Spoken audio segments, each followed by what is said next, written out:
Atlutdfantv 2-2 draw, another late goal conceded. I mean, were we controlling that? Should we be kind of ruining 2 points lost? I mean, what's happening? I think definitely it's 2 points dropped. You go 2-0 up, off, pretty late as well, and it seemed like Atlanta was in pretty decent control of the game, but then to give up that first goal right after you scored the second one, and the second goal was just a worldie. It was a banger. I mean, if you're not going to close the guy down, people are going to hit it, and sometimes it's going to go in. But the first goal, Guzan can't be spilling it like that. You've got to catch it, and if you don't catch it, you've got to get back on top of it quickly, and he didn't, and that got Philly right back into the game, and that's the more frustrating part about it. And Atlanta tried to see the game out, but they're just not really there, I guess, in terms of trying to really fully see the game out, and it didn't really work. And yeah, it's 2 points dropped, and it's frustrating. But at the same time, I mean, you played this match without Joseph. Emerson Hyman out for the season with the ACL, and so you're trying to scrap together some things. You're playing Kubo up top, which is never really ideal, although he was okay today. And you're playing one of the better teams in the league, who the last time they came to this building beat you 3-0. So, there's the progress there. It's still frustrating, though, because when you go 2-0 up that late in the game, you want to be able to see it out, and it just didn't happen. Yeah, and so, with Kubo Torres up top, I mean, yeah, it's there's going to be a flurry of things, I think, going forward. Up top, should we go with Kubo Torres, for the foreseeable future until Joseph returns, or should maybe somebody else maybe see some time? I mean, he was okay.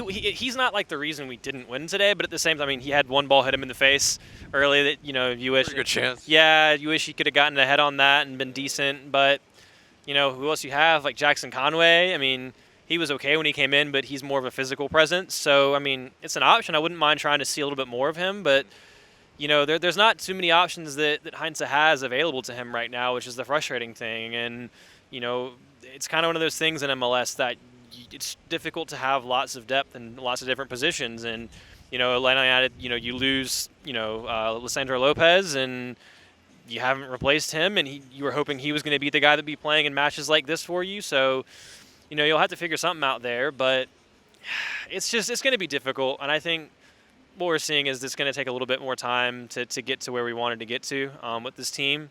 At the end of the day, I think the goal is going to be to make the playoffs. That's really going to be just the top. I don't see this team as a team that's going to be really competing for winning an MLS Cup anytime soon, unfortunately. Not to say that there isn't really talented players in this side. I mean, I think Miles Robinson is just an incredible footballer. I mean, he's added so much to his game since he really came into the team under DeBoer, when teams would want him to be the guy that was on the ball. And then there was a point in the second half where a guy goes in on a tackle, knocks him to the ground, he gets back up, sauces like 3 people, and gets the ball into the box. And then fantastic header. He's pinging 60-yard crossfield balls on the money to players. It's just like he keeps these performances up, and should he play in the Gold Cup, which, obviously you wouldn't want him to leave Atlanta United because that'd leave you a bit light at the back, although we do have Alan Franco.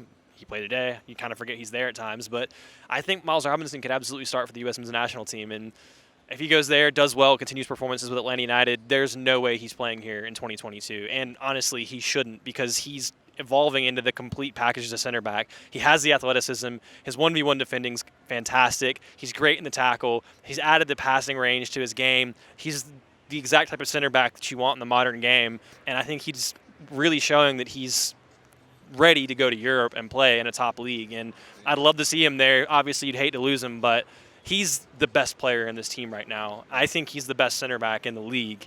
And that's the one bright spot for me that I can just take as it's rare that you say you enjoy watching a defender play, but he's just so smooth with everything he does. And I just have to take my hat off to him, because the development from when he came in to now is just incredible. Yeah. What's the valuation you would put on Miles Robinson right now? I'd like to see him play in the Gold Cup first, because I think you have to see him play against some internationals, see him I want to see him play against like a Mexico. If he can start in a game against like a Mexico and play well and carry himself the way he's been carrying himself in the league, then that's when you start looking at it and going, okay, this guy's worth a lot. But I mean, I think that MLS clubs, if you're looking to sell really talented players like this, I think that price floor has to be around the 20 million mark these days. That's where you have to look. And I get that some players have moved on for less than that have been really good, players. but he's got everything, man. I mean, like, he's not moving to a Belgium or a Portugal. He's got the speed and the athleticism to play in the Premier League, in my opinion. And I see him going to a top league. And maybe he's not a starter when he moves, but if he keeps developing the way he is, he absolutely can be starting in a top 5 league in Europe for a quality team, not like a mid-table team, a quality team. He's a fantastic player. So, well, back to Atlanta United in terms of what we need to do to maybe be able to just like be competitive on a level where we don't concede late. You know, beyond the kind of obvious of like you know a backup for Joseph, that type of stuff. What else do you see that we need to kind of fill the coffers? Because, yeah, there's obvious kind of holes that have kind of allowed us to not really be, I think, at the level that we really desire to be at. I mean, I think your biggest issue really is your attacking players aren't really doing what you need them to do. Atlanta is not scoring lots of goals from open play. Both the goals today come off corners. And, you know, I'd like to see Barco go to the Olympics, mostly because if he goes there and does well, then he could get a possible move somewhere. Because at this point in time, he's not doing enough of what you'd want a designated player to do. Marcelino Moreno has his moments, but again, he's not really giving you what you'd want from a number 10, you know, from a guy that's wearing that shirt that's supposed to be a player that's contributing and scoring goals and getting assists. He's not really doing that. You know, Sosa's incredible in midfield. I think Ibarra is a really hard worker in midfield, but you have to have someone else in that midfield with them to have a little bit more impetus going forward. And that was Heinze, but obviously he's gone now. And even so, he doesn't really play to the amount of money he gets paid, which is not really his fault, to be fair. But I think you need more spark and creativity going forward. And that's just really difficult in this league because you have so many rules and regulations as to how you can put that team together that it makes it really difficult. And when your best player in Joseph isn't, you know, firing either, and obviously it's going to take time for him to get back, but he also has to get service. And we're not really getting our strikers the ball in good areas. I mean, how many shots on target from, like, shooting with your feet are we seeing? It's a lot of headers.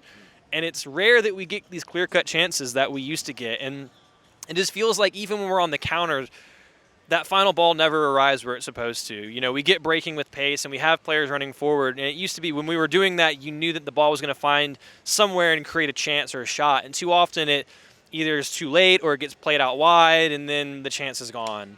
And, you know, you can see the transitions and you can see things. It's just the quality is lacking. And it's hard to really get specific because it's a collective at the same time. You know what I mean? So if I'm Heinze, I'd be frustrated, obviously. You know, it's difficult. And it's not like he can just look at the academy and go, I'm going to give some young players a chance, because he can't do that because of MLS roster rules. So he's really limited to who he can play. And that's really frustrating. And so it's difficult, but it is what it is. And they just got to keep working and keep trying to make progress and see what happens. But, you know, it takes time and you have to give them time. And hopefully Heinze sticks around long enough for that time to come to fruition and see what happens. But we'll see what happens with that. Because rumors are a-coming. And Let me tell you one thing. If Gabriel Heinze gets an offer from a top 5 team in Europe, I don't care if it's a Fiorentina side that finished close to the bottom of Serie A, he ain't staying here, fam. I'm sorry, because Fiorentina just got bought out by an American with lots of money who's trying to do well, and he can go there and have a team built the way that he wants to without having to worry about TAM, GAM, international slots, designated players, and trying to build a freaking jigsaw puzzle. And he's ambitious. We knew that. We talked about that when he got here. At most, we thought we might get him for 2 years if he wins, and then he'd be gone. But, you know, if someone comes in for him, then he's gone. And if he leaves, then I don't even want to really know what would happen, but we'd be in a tough spot, that's for sure. That's for sure, and especially with Katie Griggs, kind of marketing executive rather, and so there's a lot of, it's almost it feels like an exodus, but not quite. Yeah, well, the only person that needs to make an exodus is a certain individual who's been signing most of these players and not been doing a great job. So, you know, apparently that's the reason why our first manager didn't stay. So, you know, maybe there's something to do with that. I don't know. I don't know. But you know, we've had success in the first few years, and I think we're a little bit spoiled in that. And obviously, we want to continue that success and continue to build on what this team has. 40,000 fans, an incredible stadium. You know, there's a lot here. But at the same time, I think a lot of it's hard to maintain success in this league. When you look at teams like Seattle, who've consistently done it, you do have to take your hat off to them. And they haven't always been the most ambitious attacking side, but they win. And sometimes that's kind of what you have to do in this league, because Jorge Mas, the owner of Miami, touched on it in an article in the Athletic a couple weeks ago when they talked to him about everything that happened with the fines and then the penalties. He's like, look, this league's held back by owners who don't want to spend. And I understand why this league has parity, but they make it too damn complicated. And, it doesn't need to be rocket science to build a roster. And you have to give coaches like Heinze who come in the opportunity to get players that can do what they want. And on the whole, that'll raise the level of the whole league and the marketability of the league. But the league is still held back, and it's not going to change anytime soon. And that's really frustrating, because there is a potential there. You have these teams. You have Nashville building a 30,000-seat stadium. You have Cincinnati opening that new stadium. You have so many teams who are clearly want to spend money. They are spending money. You have fans who want it. But the product suffers because it's just not allowed to be better than what it is. And I know that parity is an American concept, and you don't want to have 6-7 teams that do it. But there's 8 to 10 clubs who really want to spend, and it's not really those clubs' fault, and they shouldn't be penalized because other teams don't want to. And even if they did change the rules, it doesn't mean Atlanta United is going to win every year, but it means that the whole quality of the league is going to be a lot better than what it is. And then it does come down to, scouting, as it is anyway, but who you sign, the money you spend is a little bit more important, because everyone can do it and you don't want to get left behind. Whereas right now, it's just, it is what it is, I guess. I don't know. It's just frustrating. Yeah, and Seattle, to be fair, also they won to 3 of the last 4 MLS Cups. Talk about parity, it's not really that existent. So. They do it well. They are what Atlanta isn't, and that's expert game managers, because Seattle are incredible at seeing out games, being pragmatic, and doing what they have to do to win. And I'm a self-admitted idealist when it comes to playing soccer. I want to play beautiful and win, and that's kind of what this club wants to be. But MLS is also a league that kind of rewards you for being pragmatic. And right now, Atlanta United are kind of stuck between the two, I think. Yeah. Appreciate it, man. Thank you. No problem.